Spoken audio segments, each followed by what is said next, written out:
Selamat berjumpa kembali pada pelajaran kita untuk sel elektrolisis.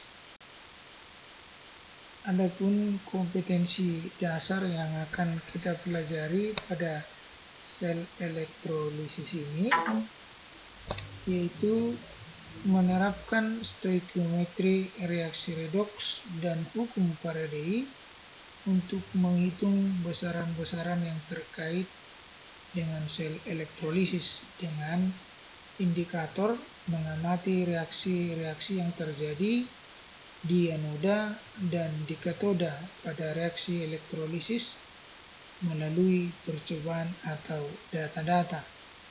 Dan indikator yang berikutnya menulis reaksi yang terjadi di anoda dan di katoda pada larutan atau cairan dengan elektroda aktif.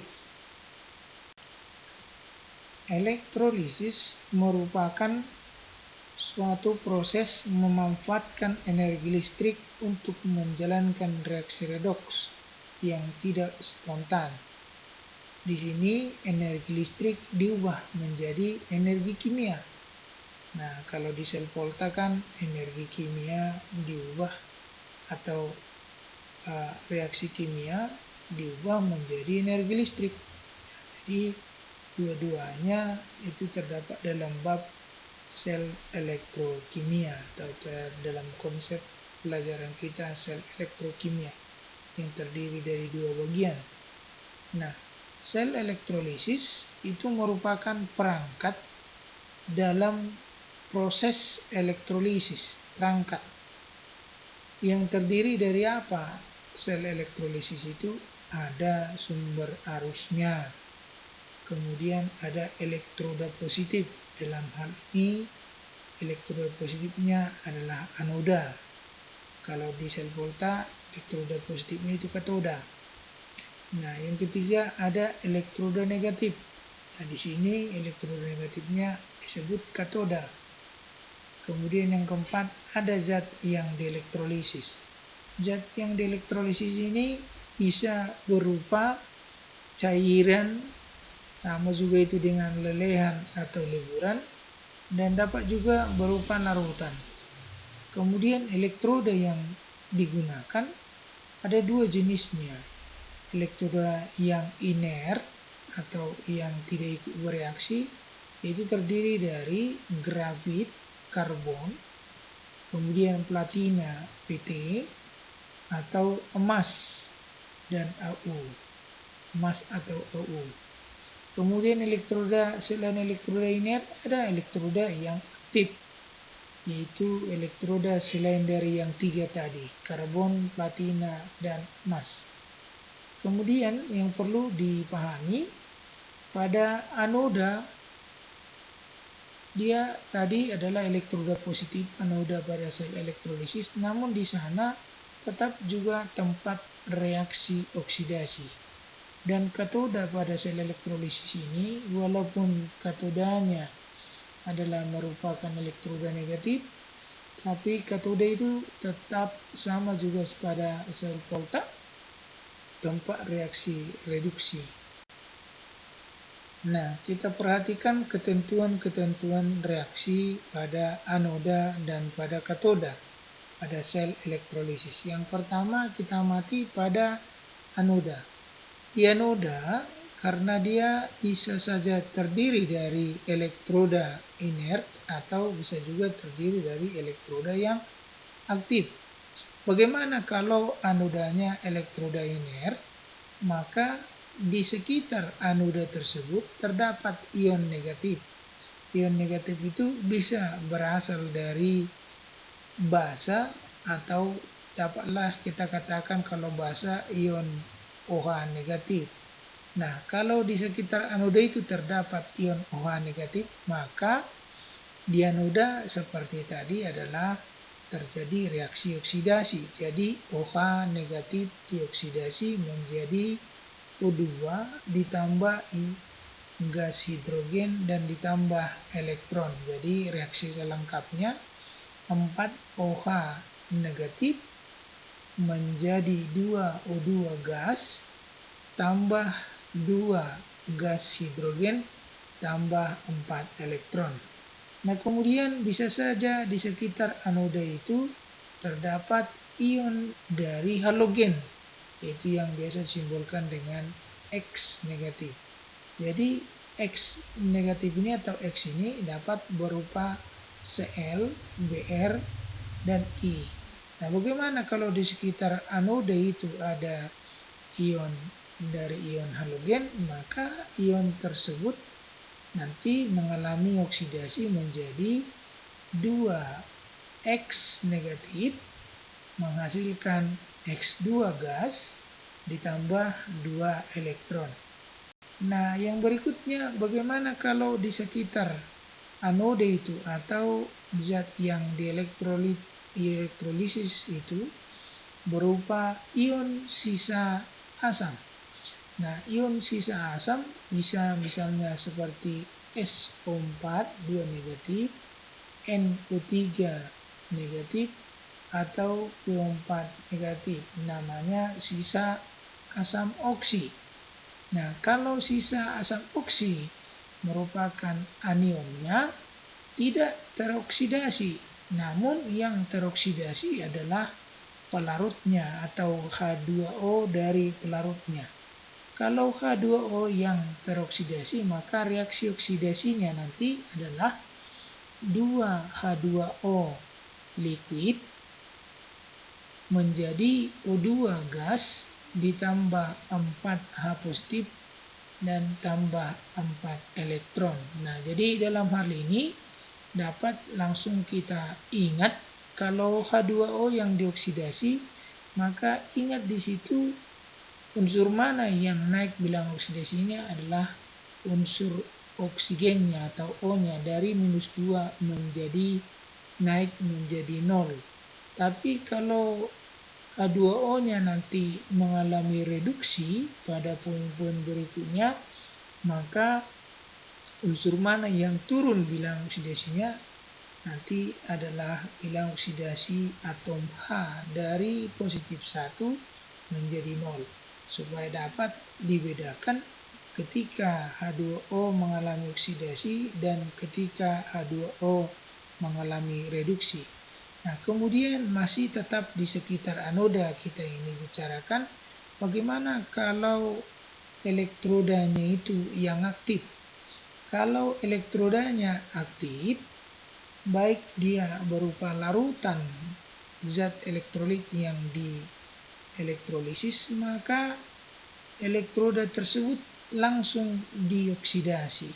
Nah, jadi misalnya logam tersebut yang aktif besi, perak, dan lain sebagainya, maka nanti logam besi itu kalau dioksidasi dia akan menjadi larut. Jadi disimbolkan seperti M padat menjadi M2 positif larutan tambah 2 elektron. Nah, jadi inilah ketentuan-ketentuan pada anoda. Namun kalau sel yang dielektrolisis itu berupa lelehan, nah pada umumnya anionnya atau ion negatifnya itu langsung dioksidasi. Sekarang kita lanjutkan dengan ketentuan-ketentuan di katoda. Nah, reaksi yang terjadi di katoda jika zat yang dielektrolisis berupa leburan, maka di katoda itu terjadi reduksi dari kationnya jika dia berbentuk leburan. Namun kalau zat yang dielektrolisis berbentuk atau berupa larutan, maka perlu dipahami tentu di sekitar katoda itu ada kation positif, bisa berupa H positif dari asam. Nah, maka H positifnya itu mengalami reduksi. Jadi reaksinya 2H positif larutan ditambah 2 elektron menghasilkan gas hidrogen. Ketentuan yang berikutnya ini masih di sekitaran zat yang dielektrolisis adalah berupa larutan. Nah, jika kationnya berasal dari logam 1A, 2A, 3A, maka yang mengalami atau yang direduksi adalah airnya atau sebagai pelarut, sebagai pelarutnya. Jadi di sini karena berupa larutan tadi, tentu pada umumnya air sebagai pelarutnya, maka jika kationnya berasal dari logam golongan 1A, 2A, 3A, yang direduksi adalah H2O. Jadi reaksinya 2H2O liquid ditambah 2 elektron menghasilkan gas hidrogen ditambah 2 OH negatif. Kemudian ketentuan yang ketiga ini masih di sekitaran yang zat dielektrolisis berupa larutan. Jika kationnya adalah logam lain, tentu logam lain yang dimaksud di sini logam yang selain golongan 1A, 2A, 3A atau pada umumnya logam golongan transisi. Nah, bagaimana kalau kationnya logam golongan transisi? Nah, maka logam tersebutlah yang mengalami reduksi. Jadi disimbolkan di sini Mn positif larutan ditambah Ne elektron, sejumlah mol elektron menghasilkan logam M. Nah, itulah ketentuan-ketentuan yang berlaku atau yang perlu diperhatikan pada anoda dan pada katoda. Jika zat yang dielektrolisis berupa leburan lelehan cairan atau jika zat yang dielektrolisis berupa larutan. Untuk lebih memahami ketentuan-ketentuan atau reaksi-reaksi yang terjadi di kedua elektrod tersebut, maka kita perhatikan contoh soal berikut. Tuliskan reaksi elektrolisis terhadap A. Larutan tembaga 2 sulfat dalam air dengan elektroda grafit. B. Tuliskan reaksi elektrolisis terhadap larut lelehan CaCl2 dengan elektroda platina. C. Tuliskan reaksi elektrolisis terhadap larutan Mg Pa2 kali dengan elektroda Ag. Dan D. Tuliskan reaksi elektrolisis terhadap larutan H3PO4 dengan elektroda Fe. Nah, maka kita selesaikan yang pertama A. Tuliskan reaksi elektrolisis terhadap larutan CuSO4 dengan elektroda C. Yang pertama kita lakukan adalah menuliskan reaksi ionisasi dari CuSO4. Larutan CuSO4 terionisasi menjadi kation Cu2 positif dalam bentuk larutan dan anionnya sisa asam oksi SO4 2 negatif. Nah, di katoda karena elektrodanya tadi berupa karbon, reaksi di katoda, ingat bahwa di katoda adalah reaksi reduksi. Apa yang direduksi? Tentu kita perhatikan ketentuan-ketentuan yang sudah disebutkan sebelumnya. Di sini kationnya adalah berupa logam yang bukan golongan 1A maupun 2A dan 3, tapi logam atau kation yang logamnya berasal dari unsur transisi, maka logam tersebut yang direduksi. Jadi Cu2 positif larutan mengalami reduksi tambah 2 elektron menghasilkan Cu atau endapan Cu. Nah, bagaimana reaksi di anoda? Reaksi di anoda tadi karena anionnya adalah merupakan sisa oksi asam, maka ingat tadi ketentuannya. Di anoda jika di sekitar anoda terdapat anion sisa oksi asam, tentu yang mengalami oksidasi adalah H2O. Jadi reaksi di anoda 2H2O liquid menghasilkan O2 gas ditambah 4H positif ditambah 4 elektron. Dalam hal ini reaksi di katoda dan anoda harus disamakan berapa banyaknya elektron pada reduksi dan berapa banyaknya elektron pada oksidasi. Nah, disitulah nampak jelas bahwa reaksi redoks tersebut. Jadi harus disetarakan, maka dalam hal ini yang di katoda dikali 2. Dengan demikian karena katoda semuanya dikali 2, maka pengaruhnya reaksi semula dikali 2. Setelah kita kalikan reaksi pertama ionisasi kali 2, katoda juga dikali 2, maka dijumlahkan seluruhnya. Hasil daripada reaksi semuanya adalah 2CuSO4 larutan ditambah 2H2O liquid menghasilkan logam atau endapan 2Cu. Nah, artinya 2 mol endapan logam Cu ditambah O2 gas ditambah 4H positif atau ion hidrogen dalam bentuk larutan ditambah SO4 2 negatif larutan. Nah, demikian penyelesaian soal A. Kemudian supaya lebih paham lagi kita lanjutkan dengan soal B. Di soal B yang dielektrolisis adalah garam Ca, kalsium klorida dalam bentuk leburan atau lelehan atau cairan. Nah, maka di sini digunakan elektrodanya adalah elektroda PT. Kita tahu dari penjelasan sebelumnya, elektroda PT ini adalah elektroda yang inert. Maka langkah pertama yang kita selesaikan adalah reaksi ionisasi dari garam kalsium klorida dalam bentuk leburan tadi terionisasi menjadi kation Ca2 positif dalam bentuk leburan ditambah dengan anion 2Cl negatif dalam bentuk leburan. Nah, dari ketentuan sebelumnya di katoda, karena dia dalam bentuk leburan yang dielektrolisis, maka apapun kationnya tersebutlah yang direduksi. Jadi Ca2 positif leburan ditambah 2 elektron dihasilkan logam kalsium, padatan logam kalsium.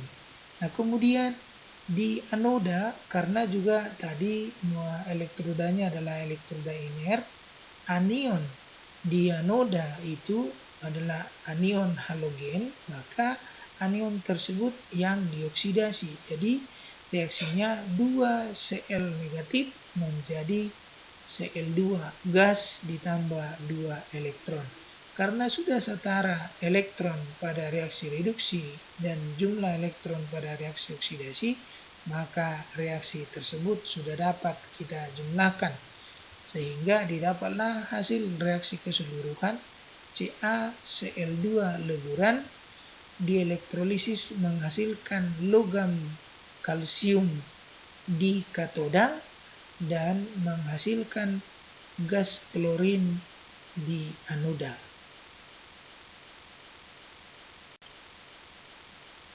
Nah, kita lanjutkan menyelesaikan C. Di C disuruh menuliskan reaksi elektrolisis MgOH 2 kali dengan elektroda Ag. Pertama perlu diingat dan dipahami yang zat yang dielektrolisis berupa larutan, kemudian elektrodanya adalah Ag. Berarti elektroda ini selain yang 3 yang inert. Nah, langkah pertama kita tuliskan reaksi ionisasinya. MgOH 2 kali larutan terionisasi menjadi kation Mg2 positif larutan ditambah anion 2OH negatif larutan. Reaksi yang terjadi di katoda. Di katoda yang terjadi adalah H2O yang direduksi tambah 2 elektron menghasilkan gas hidrogen ditambah 2 OH negatif. Kenapa H2O yang direduksi? Karena kationnya adalah logam golongan 2A. Nah, kemudian reaksi yang terjadi di anoda yang dioksidasi adalah elektrodanya. Kenapa? Karena elektrodanya adalah elektroda yang aktif. Maka Ag padat dioksidasi menjadi Ag positif larutan ditambah 1 elektron. Jumlah elektron direduksi belum sama dengan jumlah elektron yang ada pada oksidasi, sehingga pada oksidasi dikali 2 yang direduksi dikali 1. Sehingga karena sudah setara, maka kita jumlahkan NaOH 2 kali larutan ditambah 2H2O liquid ditambah 2 Ag padat menghasilkan Mg 2 positif larutan ditambah 2 Ag positif larutan tambah 2 OH negatif larutan ditambah 1 molekul gas hidrogen. Nah, jadi dari sini dapat disimpulkan yang dihasilkan di katoda adalah gas hidrogen, tetapi di anoda elektrodanya menjadi larut. Mari kita selesaikan yang D larutan H3PO4 dengan elektroda Fe. Dalam hal ini perlu dipahami zat yang dielektrolisis bentuk larutan, elektroda yang digunakan elektroda Fe atau besi, berarti elektroda yang aktif. Langkah pertama, tuliskan reaksi ionisasinya. Nah, setelah dituliskan reaksi ionisasinya seperti halnya di slide ini, maka kita amati kationnya H positif dan anionnya adalah sisa oksi asam.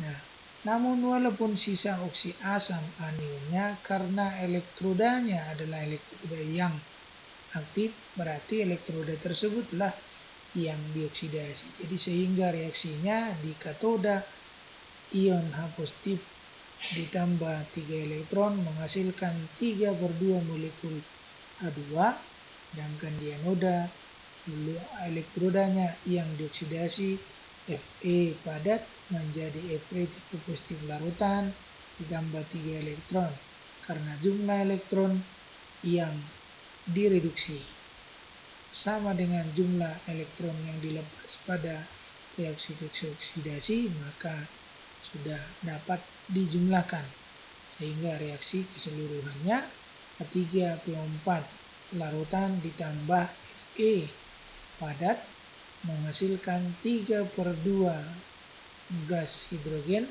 ditambah ion Fe 3 positif larutan ditambah ion PO4 3 negatif larutan. Nah, demikianlah cara menuliskan reaksi elektrolisis. Zat-zat yang dielektrolisis berupa larutan, padat atau cairan atau leburan. Nah, selanjutnya penerapan dari reaksi elektrolisis ini dapat kita temukan atau dapat kita amati seperti halnya ada di rumah. Mungkin di rumah ada sendok dan garpu yang merupakan hiasan dinding, dan itu disepuh atau dilapisi dengan menggunakan cara elektrolisis. Nah, untuk lebih memahami menyelesaikan soal-soal itu ada pada buku paket atau pada soal-soal di internet. Nah, barangkali sekian yang dapat diutarakan pada saat ini. Untuk lebih memahaminya, silakan dikerjakan soal-soal yang lain. Terima kasih.